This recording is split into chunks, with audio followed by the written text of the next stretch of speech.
On World News Tonight, Pope John Paul, the leader of more than 1 billion Catholics, is very close to death.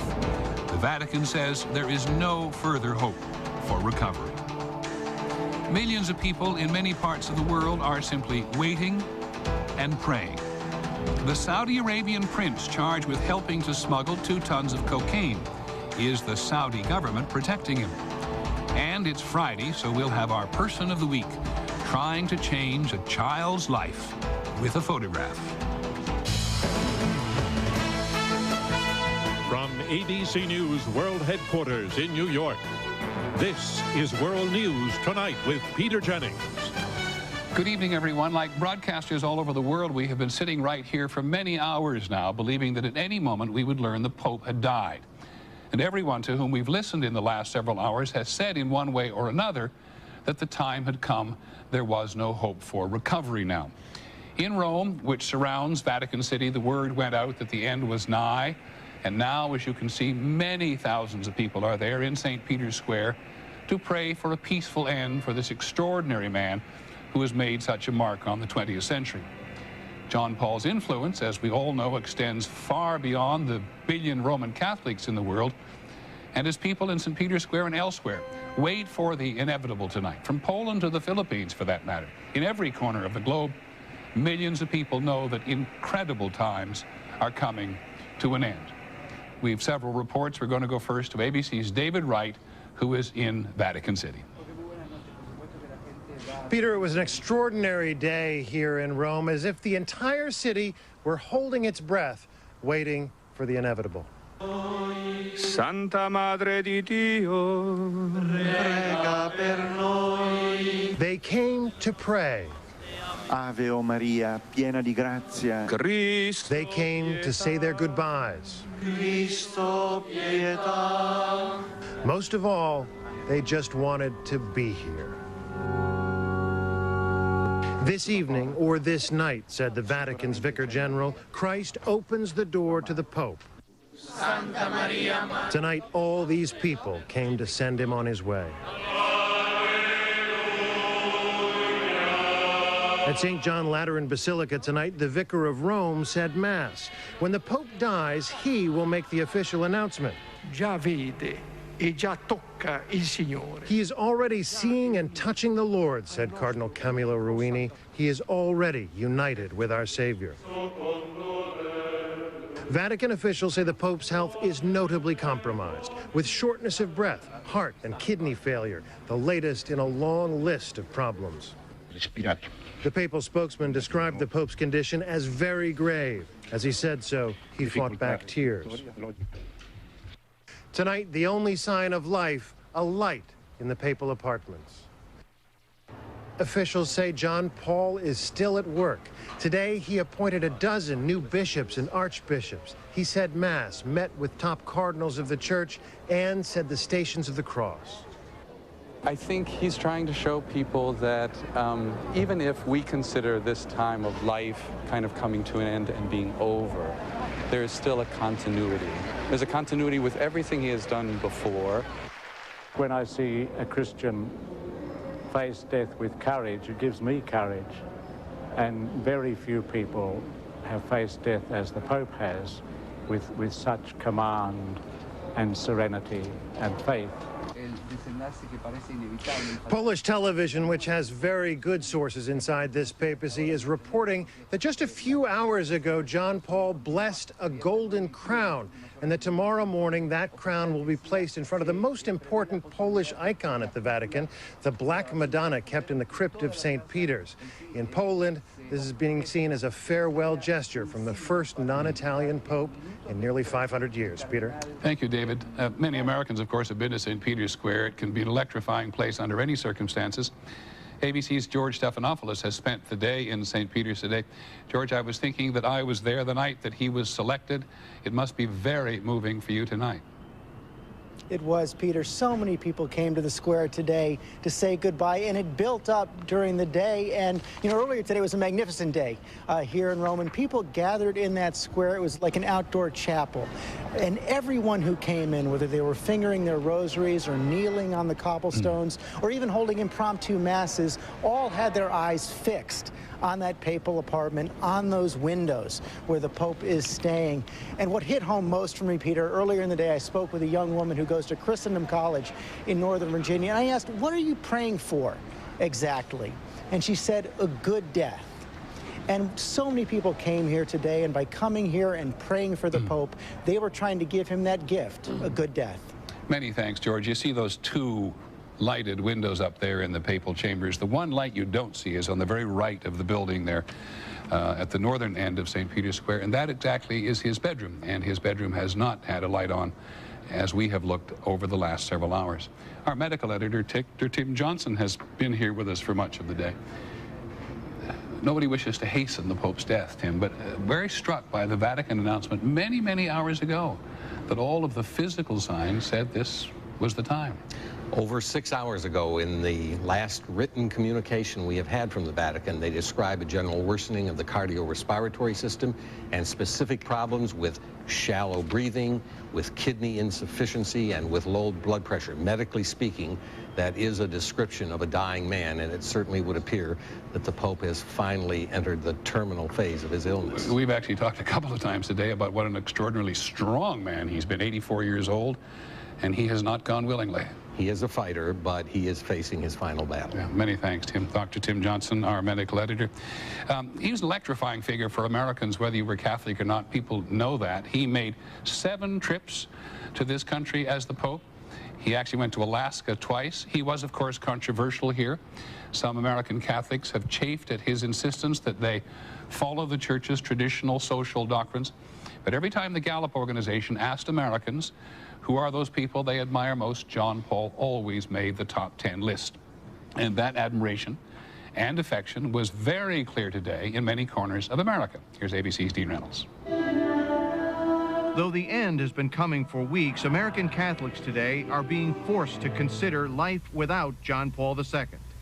In New York, I think there's a concern with where our church may go. It may change direction. In Washington, whoever comes next has some huge shoes to fill. In Atlanta, John Paul II is the only pope I've ever known. And so it will really be ushering in a new age. Today, the faithful lighted their candles, said their prayers a bit more fervently, perhaps, and they waited. It's really a beautiful thing to be able to watch him just accept what the Lord has prepared for him. It's a lesson to us. A lesson they were teaching at a Catholic school near Green Bay this morning about death and dignity. And how many of you have been paying attention to that? And how many of you have been discussing it with your families? The main thing that I think that the kids can learn from this is the way that he's dying. In Boston, their affection and admiration were indisputable. He inspired me, basically. And I found him to be a humble man, genuine man. Here in Chicago, where there are more Poles than in any city outside Warsaw, the papacy of John Paul II is a point of tremendous pride. When he was chosen to be a pope, I wasn't even born yet. So it's like my whole life I was brought up as he was the Polish pope. John Paul's likeness adorns the walls of St. Hyacinth Basilica in this heavily Polish Chicago neighborhood, where they talk of the Pope's 1979 visit to the city as if it were yesterday. And yet the sea of vacant pews, even on this day and in this Polish church, points up a problem for Catholics in this country. There are a lot of achievements of the pontificate of John Paul II, but there are a lot of problems that are left for his successor.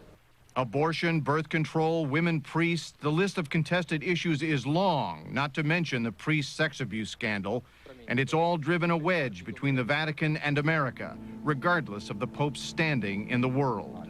For the vast majority of Catholics and for the vast majority of other people, the Pope was just an icon, a celebrity, a figure that they could applaud, and then they could go home and do what they wanted. And now, Peter, they are holding their 4th Mass of the day here at St. Hyacinth Basilica, where, frankly, they are no longer praying for the Pope's recovery, but just that he have a painless and a peaceful death. Many thanks, Dean. One smiles and one thinks about the deep attachment that Polish Americans have to the Pope, but nobody in the entire world has ever had an attachment to this man like the people of Poland. And ABC's Jim Sciutto is there tonight. Millions of Poles joined in a common prayer today in the capital, Warsaw, in Krakow, where John Paul II once served as Archbishop, and in the nearby village of Wodowice, where he was born. I remember him as a child, this woman said. Maybe God will help him again. We can only hope. Across the country, schools closed so children could pray. Many adults took at least a few minutes from work to join them. For us Poles, the Holy Father is like someone in our own family. Poland is overwhelmingly Catholic, but John Paul II is a giant here regardless of religion. Today, the Polish president recalled the Pope's pledge early in his papacy to change the face of Poland and thanked him for fulfilling that promise. He is the greatest Pole in our history, this man said. Each time the Pope has come home during his papacy, millions came to see him. Today, people told us how much they owe the man they know as Karol Wojtyła for his moral and political leadership. You can say that he grew with us and we with him. So in every important moment of his life, or our life, of the city as a Poland, we were together. Today, even on the clearest of spring days, one priest said that without John Paul II, we will have lost our sunlight. Jim Sciutto, ABC News, Krakow. Here's another way to think of his impact. 50% of the world never knew another pope. He served that long, and he was a rock star as well as a religious leader. Our coverage will continue later this evening. We will, on this broadcast, be back with other news in just a moment, including the news today that a Saudi prince who is a fugitive from American justice is the subject of an ABC News investigation into why he has not been extradited. Also tonight, our person of the week, using photography to help a child find a better life. Much of the other news in the world today pales, of course, in comparison to what has been happening to the Pope, but there is other news. A federal jury in Miami has been hearing testimony this week about an unusual scheme to smuggle cocaine. It allegedly involves a prince from Saudi Arabia. Two defendants are now on trial. The prince was indicted by a federal grand jury, but he has not appeared. His powerful family and the Saudi government are accused by American authorities of shielding him from prosecution. Here's ABC's Brian Ross.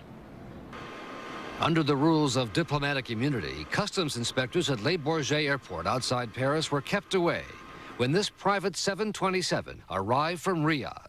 On board the jet, according to U.S. and French investigators, was a Saudi royal prince and 2 tons of pure cocaine he was smuggling from South America.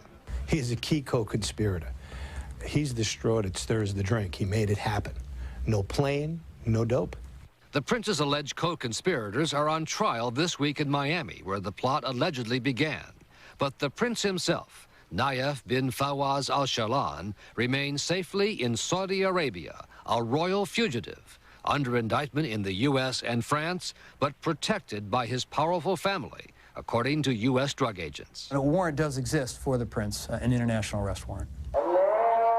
Neither the U.S. nor France has an extradition treaty with Saudi Arabia, which has no official comment on the prince's case. U.S. agents say the Saudi government has done little to cooperate. I think that we got what we could get out of the Saudi Arabian government at this time. Did you get enough?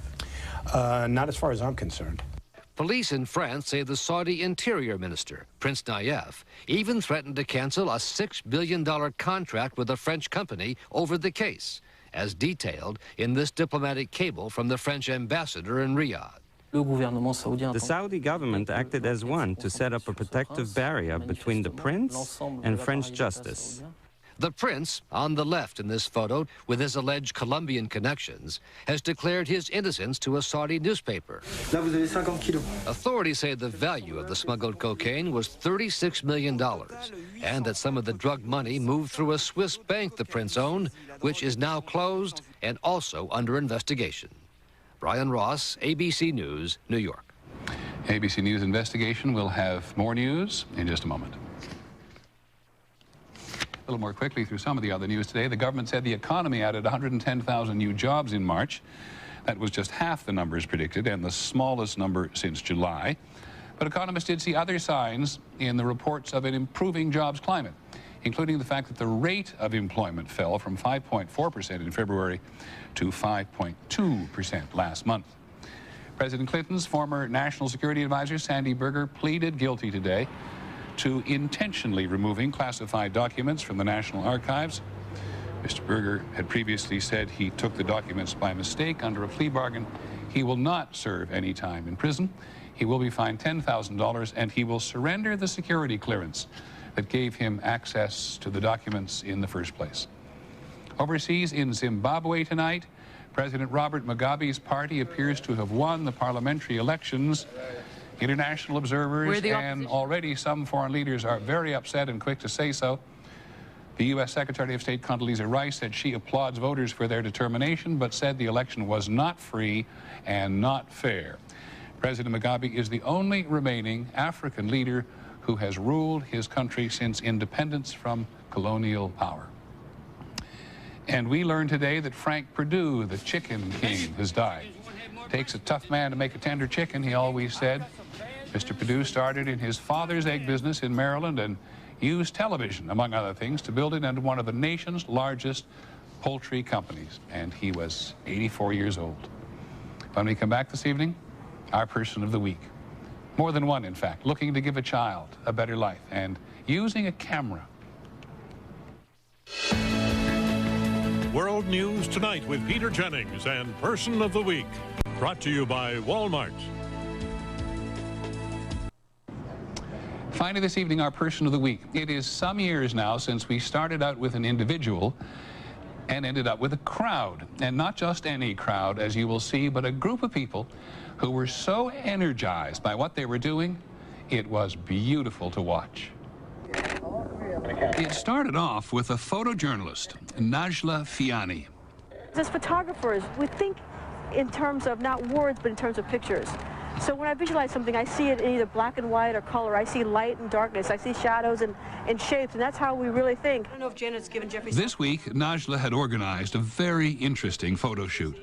Norman Luno, also a photographer, was there. Okay, there you go. One more. And Sarah Schatz, and more than a dozen other professionals who had given their time to photograph for a project called the Heart Gallery. These photographers and hundreds of others across the country are photographing orphans. It was like a no-brainer, you know. It was a really good opportunity for photography to play a direct role in influencing these kids' lives. That is precisely the idea. They are spreading the word in a different way that 130,000 children in the United States are available, up for, would love to be adopted. And at the Heart Gallery, in any one of 50 American cities, there are connections to be made. My mom passed away in November, so I thought, you know, what must it be like to not have parents? There's going to be this picture on the wall, and a family's going to walk by. There's going to be something that speaks to them that's going to make them walk by again and really look and see the inner beauty of this child. I think that so many people think that these foster children are beyond help. I'm telling you, we're going to make a star out of you, you know? They have this face, you know, like the game face. So what you're trying to do is I try to work through them long enough and tease them and cajole them enough so that finally the game face sort of, starts, you know, you see the real face come through. And when you see the real face come through, it's like you're hitting gold. Danielle is 10. She has been waiting for several years. Woo! Awesome. One that looked like I'm a happy, cheerful child that wants to be adopted.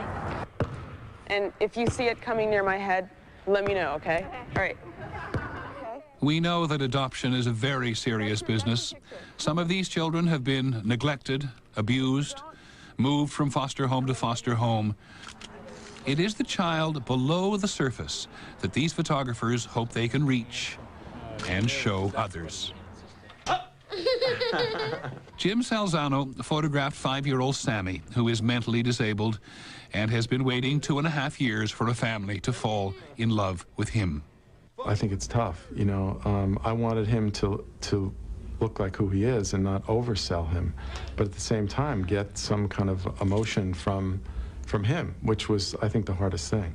There is a growing number of heart galleries. One opened in Boston last week. The original one, the inspiration really, was in New Mexico.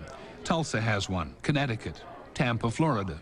And everywhere there is a gallery, someone has seen, and in some cases heard, a child and begun adoption proceedings. I feel like it's probably the most important story that I've ever worked on in my entire career. I've been all over the world and I've covered feast and famine and you know, politics and whatever, but to me and to many of our colleagues, we're really talking about this could be the most important story that we ever cover in our careers. And so we choose the Heart Gallery photographers, and the children, of course, were putting themselves out there every day. Several photographers have become so attached to the children that they have asked to adopt them. And there's a lot more information about this at abcnews.com. One last glimpse for now at St. Peter's Square in Rome, where many people still await what most people now believe is the inevitable news about the Pope. It's well after midnight there.